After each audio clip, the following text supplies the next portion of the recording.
What's good, CBT fam? Before y'all get into the video, make sure y'all hit that subscribe button and that post notification bell to get notified every time I upload content. Peace.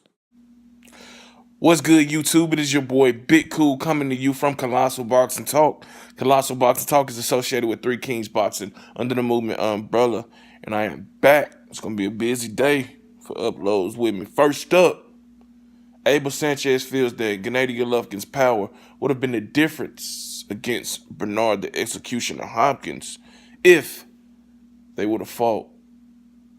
And honestly, I don't get it. I don't get it. I just don't get where Abel Sanchez feels that his power would affect Bernard Hopkins. Don't get me wrong. Golovkin can crack. He can punch like a motherfucker. We all know that.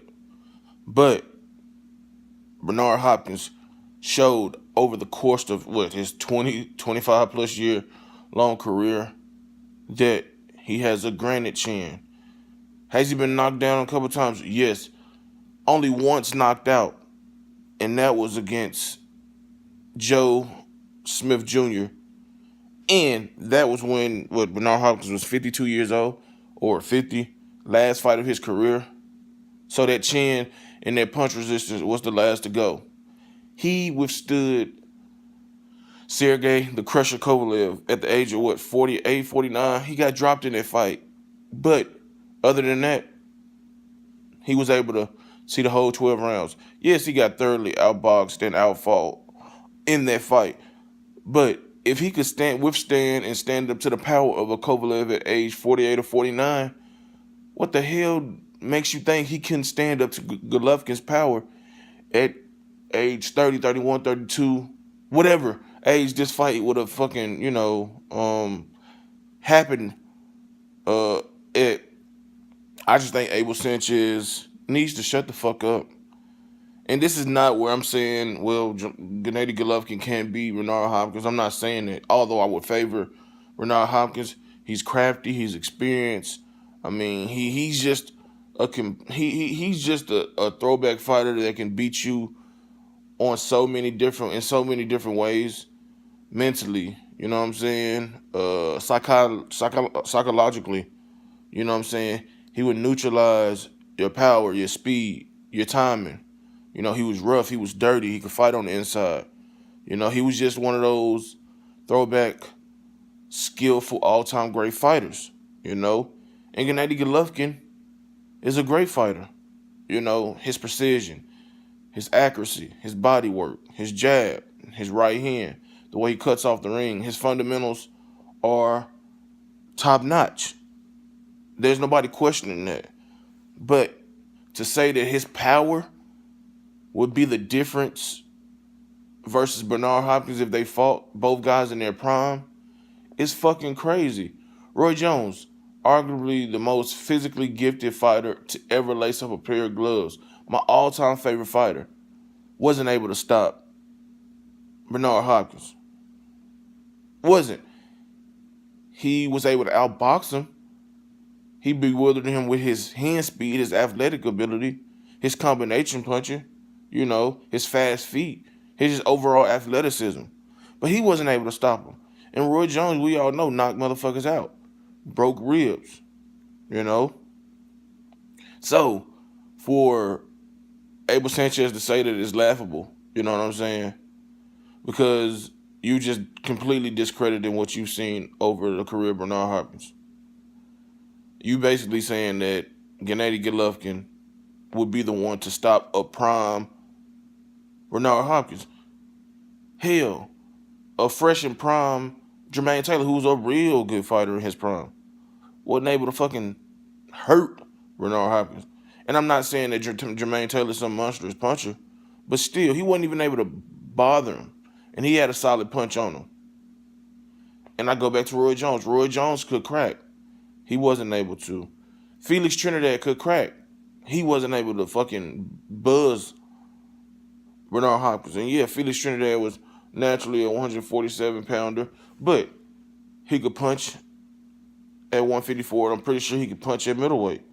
But you discredited everything that Bernard Hopkins did by saying power would have been the thing that did him in versus Triple G. So that tells me if Triple G didn't have that power, Abel Sanchez wouldn't feel this way. You know, Golovkin has more qualities than just power, as I just mentioned. The accuracy, the punch placement, the timing, the precision, the ability to cut off the ring, a fucking powerful, effective jab. This is what he had for him. Or this is what he has going for him. You could have said any other thing. But when you have power, people always feel that power is the thing that will get the job done. And that is simply not always the case. I don't think power would have affected Bernard Hopkins at all. I think Bernard Hopkins would have been able to frustrate the hell out of Gennady Golovkin. I think he would have been able to push him back, make him fight off the back foot, which he doesn't do as well as he does coming forward. I think he would have made it an ugly fight. He would have got into his head butts, low blows, borderline low blows. You know what I'm saying? I think it would have been a good competitive fight. You know what I'm saying? Don't get me wrong now. Golovkin has the skills to compete with, pretty much any, middleweight in history. Pretty much any middleweight in history. Listen to those words, pretty much. But Bernard Hopkins, he ain't beating him with just power. That's just not gonna happen. That's just not gonna happen. And Golovkin is not overly athletic, fast or anything. So you have to be a special fighter to beat Bernard Hopkins, especially when Bernard Hopkins was in his prime. And that's what Roy Jones did. That's what Jermaine Taylor did, even though he was probably on the tail end. You can't even say that shit, man, because look what he went on to do. You know what I'm saying? Roy Jones, Jermaine Taylor, those guys. Hell, as great as Winky Wright was, he made that fight somewhat competitive, even though he's moving up from middleweight to light heavyweight. Still, as great as my boy Winky Wright was, he still wasn't fucking with Bhop. It don't matter if you want to say Bhop was bigger, at the weight higher. It don't matter.